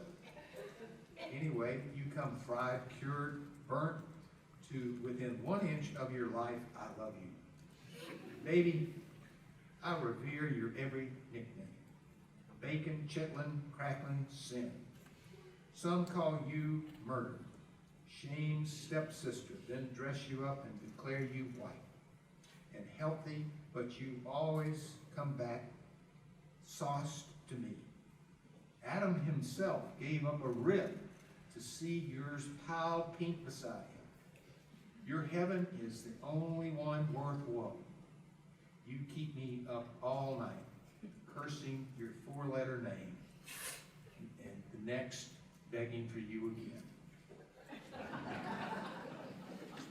One more.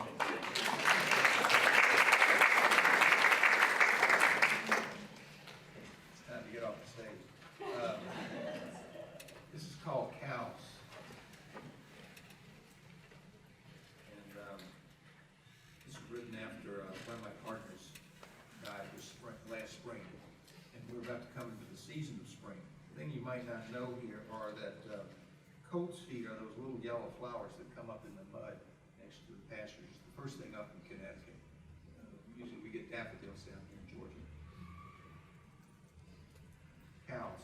At the end of the week, where I buried a partner like my son, I retreated to my valley and I biked into clouds. The storm left field bereft with puddles as over the horizon thunderheads vengeance east. In its wake, a pair of mallards had taken refuge on bare field ponds. I suspect they mate and nest there, making families on the run. A black cow slog through the mud toward the back pasture, her udder dragging the ground and backside dilating. She sought some place resembling green pasture to drop her calf and swaddle him like the other little Angus round the hoof-churned, muddy expanse of the birthing pen. The moms licking the bloody afterbirth from their foundlings, life renews, and yellow coat's feet up along the ditches celebrate with the peeper chorus in the wetlands, hail the new arrival.